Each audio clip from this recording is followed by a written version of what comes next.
29 September 2017 is exactly the date that the 10th game on this list was released, Cuphead. Initially only exclusive to Xbox, the game soon found its home on the PS4. It's not really made by a huge studio, but it is one of the most addictive games ever to be made. Special thanks to its unique art style, where the creators of the game, brothers Chad and Jared Moldenauer, took inspiration from the rubber hose style of animation, from the golden age of American animation. A fun fact about the game is that the liquid inside the Cuphead's head is actually his soul, which is something I found to be really interesting. Lore time, I guess. Moving on, at number 9 we have Death Stranding. Oh man, this game has really been criticized to the ends of the world, but honestly we here at Teamwork think that it's a really great game. I believe that Kojima was able to tell the story in a weird manner that largely works with the structure of the game. How you walk miles and miles to build the infrastructure that maybe helps the two people who may also come across the same path really speaks about the bond we have with each other as the gaming community.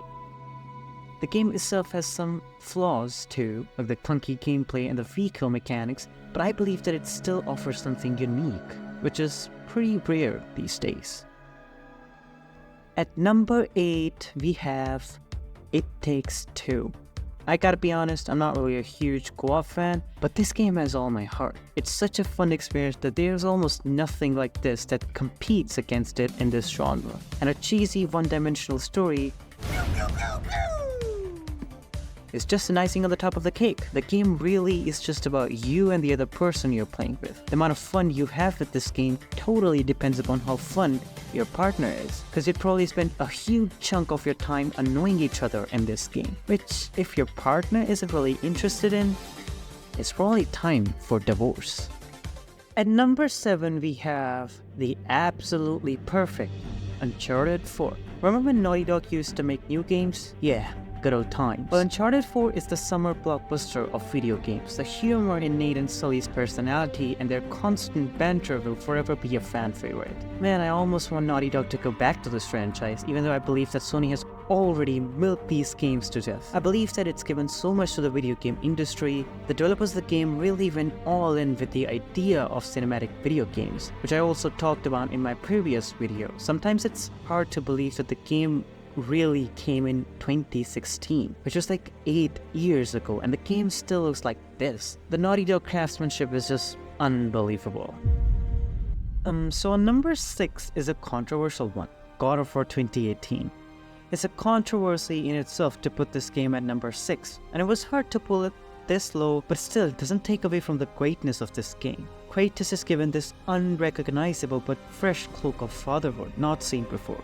He turns into such an emotional personality, and the natural progression of his character was just commendable. God of War Ragnarok further delves into his new personality. Personally speaking, God of War 2018 was just such an emotional rollercoaster.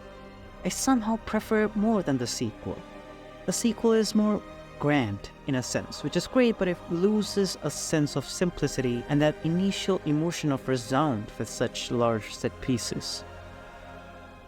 At number 5 we have Cyberpunk 2077. Everyone knows the history of Cyberpunk 2077. It sure had a rough start, but not everyone realizes that Cyberpunk was always a diamond in the rough, waiting for its moment to shine once the dust had been settled off. And the moments finally happened with the update 2.0. Only a few games can provide a unique sense of immersion as well as Night City does. The neon-lit silhouette of Night City is home to some of the most iconic characters and stories seen in the video game space. Panam's loyalty and determination, Judy's empathy and vulnerability, Takemura's honor and conflicted loyalties, and Jackie and Victor's friendship with Lee make you appreciate how diverse and impactful the characters are. In short, Cyberpunk is one hell of an experience that remains with you long after you've rolled the credits.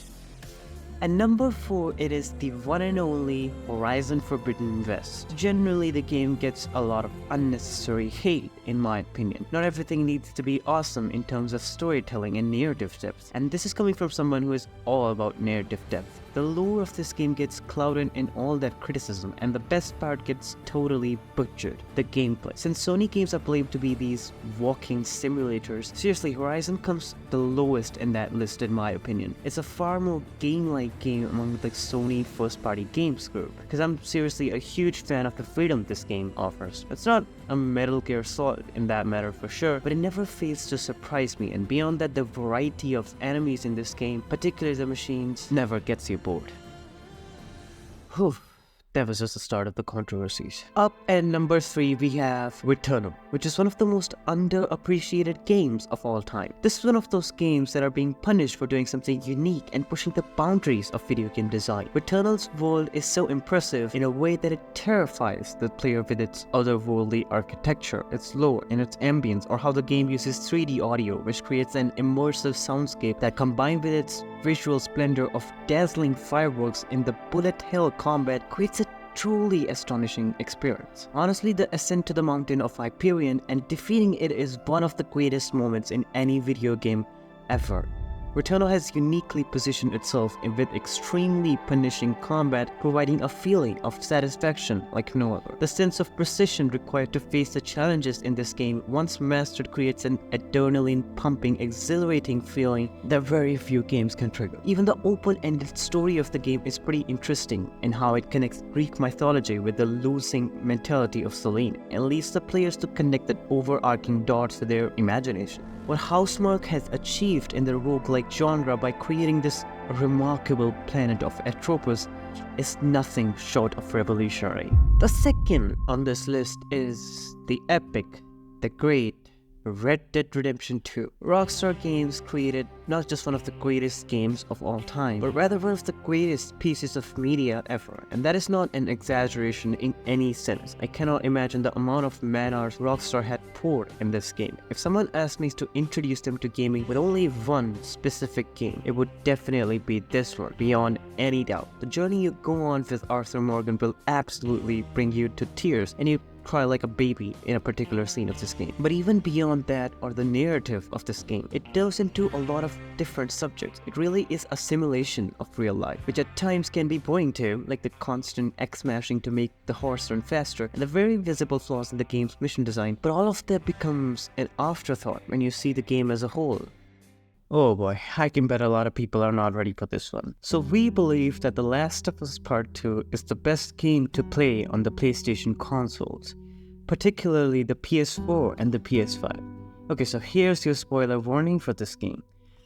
I believe that you cannot talk about this game without talking about Abby. The biggest trick of this game was to make Abby woke as a character, and I think Naughty Dog had the guts to tell the story that they wanted to tell, and that too in possibly one of the greatest manners in the video game history.